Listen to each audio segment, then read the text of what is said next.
kita tidak bisa kemudian berharap kasus ini akan selesai, kasus pagar laut ini akan selesai sangat tuntas dan mendalam ketika ternyata aparat-aparat penegak hukumnya ini masih saling melindungi yang sudah menjadi maling-maling negara.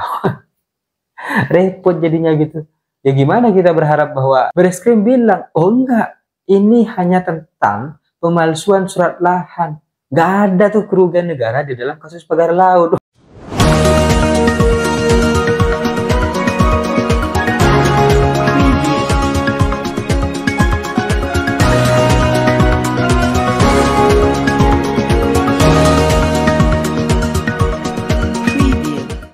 Hai korban ghosting, yang namanya orang sudah cinta kepada kekasihnya, kadang membuat orang-orang ini buta gitu. Tidak bisa melihat bagaimana keasliannya. Apakah kemudian hanya kita yang mencintai dan dia tidak mencintai kita? Kita nggak peduli.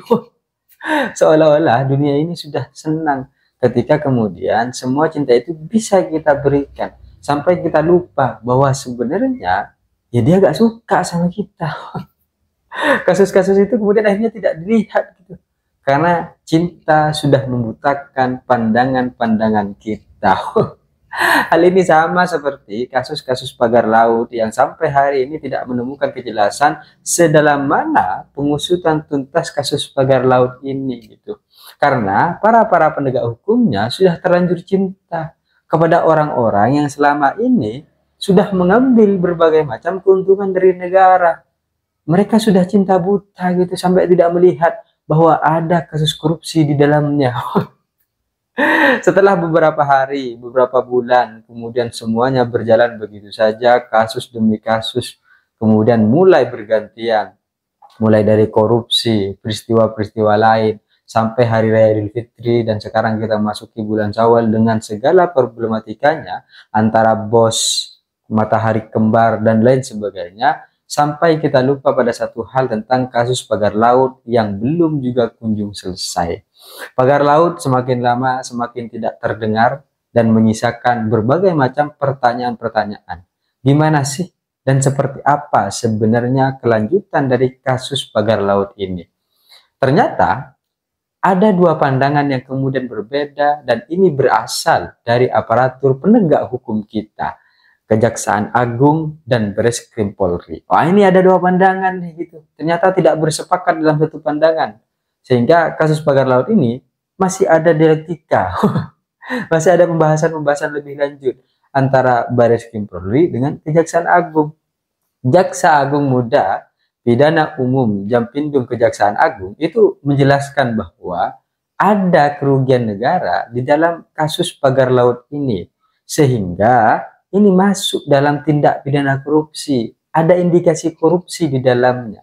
Tapi Bareskrim Polri menyangkal itu. Bareskrim bilang, oh enggak, ini hanya tentang pemalsuan surat lahan. Nggak ada tuh kerugian negara di dalam kasus pagar laut. Ini repot nih gitu. Jaksa Agung dan Bareskrim Polri nggak ketemu. Sebenarnya kalau dilihat laut ini kan sebenarnya milik negara gitu ya. Kita tahu bahwa laut itu tidak bisa menjadi milik perseorangan atau menjadi milik perusahaan, nggak bisa. Ini mutlak milik negara. Kemudian akibat kasus pagar laut ini kita bisa melihat bagaimana kemudian laut-laut itu dipagari untuk kepentingan orang-orang tertentu, untuk kepentingan perusahaan-perusahaan tertentu. Pada saat itu juga maka ada yang namanya perbuatan melawan hukum, ada yang namanya penyalahgunaan wewenang. Karena mau nggak mau, yang namanya sertifikat atau berbagai macam pemalsuan kepemilikan lahan itu kan juga dilakukan oleh aparatur negara. Jadi aparat negara lah yang kemudian bertindak sejauh itu untuk memberikan berbagai macam keleluasan untuk kepentingan orang-orang tertentu, perusahaan-perusahaan tertentu. Pertanyaannya, ya kita tahu bahwa sebenarnya yang sampai hari ini bermasalah atau tersangka akibat kasus pagar laut ini adalah kepala desanya gitu. Meskipun kita berharap ini hanya harusnya lebih daripada itu, tidak hanya kepala desa tapi seluruhnya diangkut, sampai menteri-menterinya juga diangkut, sampai backingan pusatnya juga harus diangkut. Kita berharapnya kan begitu ya, tapi sampai sekarang yang tersangka masih kepala desanya gitu kan, yang katanya dengan mobil mewah dan lain sebagainya.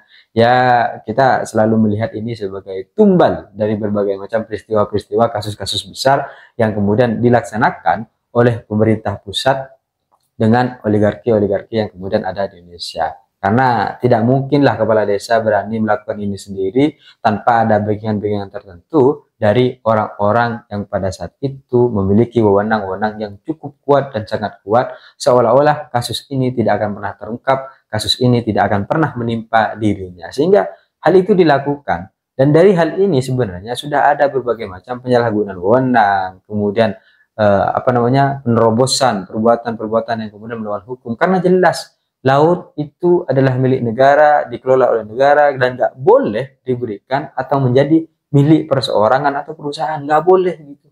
Tapi kata Bareskrim, ini nggak ada kerugian negara, sehingga ini nggak bisa masuk dalam kategori korupsi.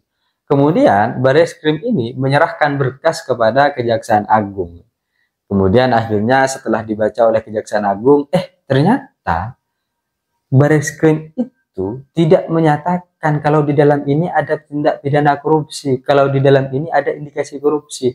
Sehingga pada tanggal 14 Kejaksaan Agung mengembalikan berkas itu kepada Bareskrim Polri. Karena Bareskrim Polri menyebut tidak ada korupsi. Ya dikembalikanlah berkas itu. Wong Kejaksaan Agung ini melihat ada indikasi korupsi dan sudah disampaikan oleh Kejaksaan Agung bahwa agar diperbaiki dan dilihat sisi-sisi korupsinya. Tapi Bareskrim Polri ini nggak mau gitu, maksa, ngotot, nggak ada korupsi. Kok bisa sengotot itu gitu? Karena Bareskrim sudah menyatakan benar ya, sudah memeriksa kembali, bahkan juga berdiskusi dengan BPK dan sudah melihat bahwa tidak ada ya kerugian negara di dalam kasus ini gitu. Kita tadi berpikir, apakah kemudian korupsi itu hanya tentang kerugian negara? Apakah korupsi itu tidak ada kasus tentang suap menyuap? Kan itu yang kemudian juga perlu diselidiki dan perlu didalami. Masa iya kepala desa tiba-tiba mengeluarkan sertifikat begitu saja untuk kepemilikan laut kepada orang atau perusahaan, tapi dia gak dapat apa-apa, tapi dia bisa beli mobil mewah? Gimana ceritanya gitu? Apa ngambil dari anggaran desa? Gak mungkin juga gitu. Jadi akhirnya pada satu titik ini selalu diberikan tumbal-tumbal untuk kemudian menyelesaikan segala peristiwa-peristiwa ini agar selesai pembahasannya, agar selesai secara hukum formilnya. Tapi sebenarnya kasusnya terus berlanjut karena orang-orangnya masih sama, orang-orangnya masih ada, orang-orang yang selama ini melakukan juga masih ada. Kalau mereka hari ini rugi karena kasus pagar laut itu terungkap, maka suatu saat mereka harus mencari kekayaan yang lain supaya mereka bisa kembali untung. Jadi ketika kemudian akhirnya Bareskrim Polri dan Kejaksaan Agung ini tidak ketemu satu titik untuk kemudian menyelesaikan kasus ini bersama, bagaimana kemudian kita bisa berharap bahwa kasus pagar laut ini bisa diusut tuntas? Ini masih soal dalam satu pandangan ada korupsi atau gak ada korupsi, belum soal yang lain, siapa ya saja yang kemudian terlibat, orang-orang, pejabat-pejabat yang terlibat di dalam kasus pagar laut ini, belum sampai sana gitu. Tapi dalam satu pandangan saja ini sudah tidak ketemu. Kejaksaan Agung bilang A, Bareskrim Polri bilang B. Kejaksaan Agung bilang A kepada Bareskrim Polri agar kemudian diikuti, malah tidak dipatuhi. Malah juga maksa dengan pendapatnya. Gak mau tuh diberitahu, gak mau tuh diperintah gitu. Sehingga pada akhirnya kita tidak bisa berharap kasus ini akan selesai dengan sebaik-baiknya, tapi memang kasus ini akan selesai sesuai dengan aturan-aturan hukum yang berada, ya kan, sesuai alurnya pasti akan sesuai sampai diputuskan sesuai. Tapi kalau kasus ini dianggap selesai hanya karena pada saat itu putusan selesai, itu juga adalah kesalahan. Jadi kita tidak bisa kemudian berharap kasus ini akan selesai, kasus pagar laut ini akan selesai sangat tuntas dan mendalam ketika ternyata aparat-aparat penegak hukumnya ini masih saling melindungi yang sudah menjadi maling-maling negara. Repot jadinya gitu. Ya gimana kita berharap bahwa di sana terungkap kasus korupsinya, latar belakangnya, para pejabatnya, backingan-backingannya. Wong ternyata yang backing ini adalah Polri itu sendiri. Mungkin gitu ya. Sehingga kemudian Bareskrim Polri menyatakan nggak ada indikasi korupsi di dalamnya. Karena apa? Ya karena Polri terlibat, di mana ini masuk dalam tindak pidana korupsi kalau ternyata Polri sendiri juga terlibat. Ini kan sama saja bunuh diri. Tapi itu semua hanyalah kemungkinan-kemungkinan, dan pada satu titik kita hanya berharap bahwa kasus ini bisa terungkap, kasus ini bisa dijelaskan secara tuntas dan mendalam, sehingga ini tidak hanya seremonial penegakan atau penyelesaian peristiwa, tapi juga memberikan keadilan kepada orang-orang yang selama ini sudah mempermainkan negara kita. Saya pikir itu cita-cita saya, ingin seperti Gibran, tapi saya sadar diri dan sadar posisi. See you, korban ghosting.